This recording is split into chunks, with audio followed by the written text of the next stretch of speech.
Before we jump into today's Commander's Buzz, do me a favor. If you bleed burgundy and gold, smash that like button and subscribe to Commander's HQ for all the inside scoops, trade rumors, and behind-the-scenes drama coming out of Ashburn. Now, let's get into it, because there's a rookie flying under the radar who might just become a surprise starter. And, oh yeah, the Commanders are placing a Hall of Fame bet on Von Miller. Let's be honest, Washington didn't make many headlines during the 2025 NFL Draft. With just 5 total picks after dealing away a haul for Marshawn Lattimore, Laramie Tunsil, and Deebo Samuel Sr., it was easy to overlook the rookies. But if you look a little closer at the names Adam Peters brought in, Josh Connerly Jr., Trey Amos, Jalen Lane, Kane Medrano, and Ja'Cory Krosky-Merritt, one stands out right now for all the right reasons. And surprisingly, it's not the first-round tackle or the second-round corner. Nope, it's Jalen Lane, the 128th overall pick who's generating legitimate buzz just days before training camp opens.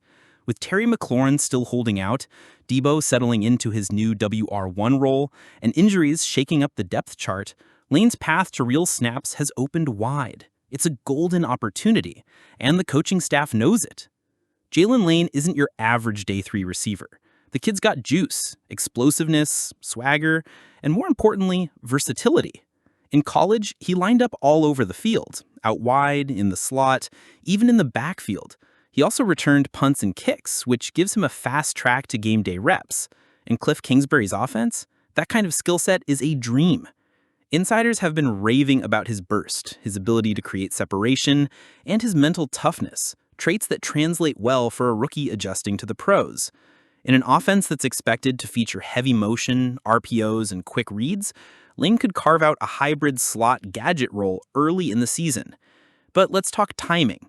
With Noah Brown and Michael Gallup both nursing injuries, and veterans like KJ Osborne and Chris Moore being seen more as rotational depth, Lane has surged ahead of the pack in terms of reliability and upside. And don't sleep on the chemistry he's quietly building with Jaden Daniels during private throwing sessions. The elephant in the room, of course, is Terry McLaurin. The face of the franchise is still nowhere near a new deal. That's unsettling. With training camp around the corner, there's growing concern in Ashburn that the situation could drag well into the preseason or even week 1. So that leaves a massive leadership and production vacuum at wide receiver. Deebo can step up, but he can't carry the whole load. Luke McCaffrey's still developing, and the team simply can't rely on band-aids like Osborne or Moore. That's why Lane's emergence matters. He's not just fighting for a spot, he's fighting to become a real weapon in a playoff-caliber offense.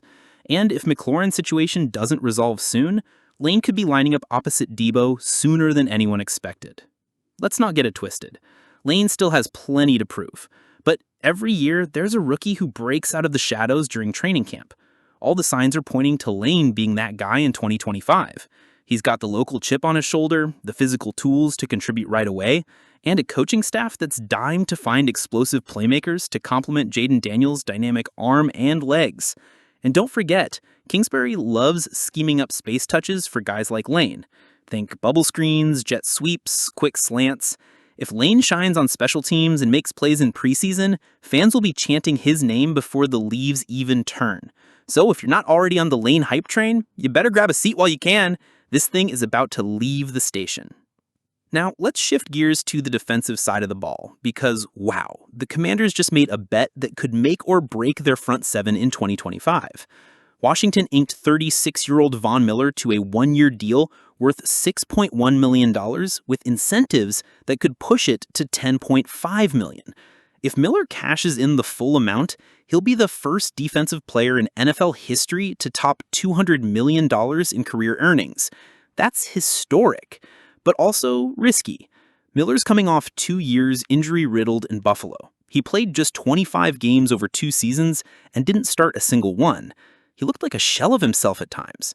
But if there's any place that can give him a clean slate, it's Washington. Why? Because of the culture that Dan Quinn and Joe Witt Jr. are building, and the urgency in that locker room. Von isn't here to play the long game. He's chasing legacy. He's chasing one last Lombardi. What makes this move even more exciting is the presence of Bobby Wagner. Together, Miller and Wagner bring 18 Pro Bowl selections, 9 All-Pro honors, and over 2 decades of elite football experience to this defense. That's a leadership injection you can't put a price tag on. With Dante Fowler tenure gone, there was a leadership and production gap on the edge. Vaughn might not play 80% of snaps anymore, but if he can give Washington 25 to 30 disruptive snaps a game, on third downs, in 2-minute drills, in the playoffs, that could be huge. And let's be honest, if Vaughn's healthy by December, nobody wants to block that man in January. Adam Peters knew what he was doing this offseason. The trades for Lattimore, Tunsil, and Debo signaled a team ready to win now. The Von Miller signing is another swing at a Super Bowl window that might not be open forever. But don't overlook the pieces on the rise, especially Jalen Lane. This roster has stars at the top and sleepers bubbling underneath. Whether it's the holdout of Terry McLaurin or the final run of Von Miller's storied career, 2025 is shaping up to be one of the most dramatic and unpredictable seasons in Commanders history. The Washington Commanders front office has been on a mission this offseason, and they've delivered. First, it was left tackle Laramie Tunsil, a mountain of a man brought in to protect our new franchise QB, Jaden Daniels. Then came the blockbuster trade for Debo Samuel, giving us a dynamic playmaker who fits Cliff Kingsbury's system like a glove. But just as momentum seemed unstoppable, the vibes took a hit. Veteran wide receiver Noah Brown, who had emerged as a quiet difference maker in 2024, was carted off the field during mandatory minicamp with an ankle injury. And just like that, optimism gave way to anxiety.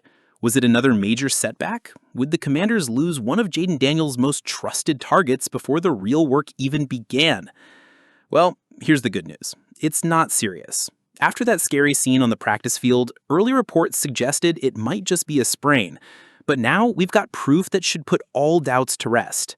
In a recent Instagram video posted by Brown's personal trainer, the former Buckeye was seen going full speed, cutting on a dime, changing direction, looking fluid and explosive. If there were any lingering issues from that ankle injury, they sure didn't show in that clip. Even better, this comes just months after Brown fully recovered from kidney surgery that prematurely ended what was shaping up to be his best season of his career. Let's not forget, Noah Brown was quietly balling out before that freak injury in Week 13 against the Titans. He had built serious chemistry with Daniels, serving as a safety blanket when the play broke down, and routinely drawing pass interference penalties with his physical route running. He may not be a household name, but he was a top 20 receiver in yards per target before going down. And now, after signing a 1-year extension, he's slotted as the wide receiver 3 behind Debo Samuel and, hopefully, Terry McLaurin, if that contract standoff finally ends. But here's the twist. Being wide receiver 3 in this offense might actually benefit Brown. Think about it. Opposing defenses are going to focus their top corners on McLaurin and Samuel. That leaves Brown often matched up with nickelbacks or third-string corners. In a Cliff Kingsbury-designed offense that thrives on mismatches and spacing, Noah Brown might be in for a sneaky big year. Let's not make a mistake. Cliff Kingsbury trusts Noah Brown. You can see it in how the offense was called late in 2024, with Brown regularly targeted on third downs and in the red zone. He's a crisp route runner, has a big frame, and doesn't shy away from contact. That kind of toughness is going to matter even more with a young quarterback who's still learning to read NFL defenses. Jaden Daniels has the arm and the poise, and now, with Brown healthy, he has another veteran who understands spacing, timing, and how to help a young QB stay in rhythm. You want a breakout season from Daniels in year 2? You need guys like Brown out there grinding every snap. Reliable, physical, smart football. That's what Brown brings. Let's zoom out here. Right now, we've got uncertainty surrounding Terry McLaurin's contract. We've got a new system, we've got Debo learning a fresh playbook, and yet here's Noah Brown, quiet, working, rehabbing, and now pushing himself through aggressive agility drills weeks before training camp opens. That's leadership.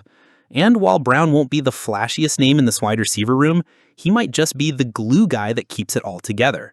Because if McLaurin's holdout continues into August, Brown becomes Jaden's most trusted returning target.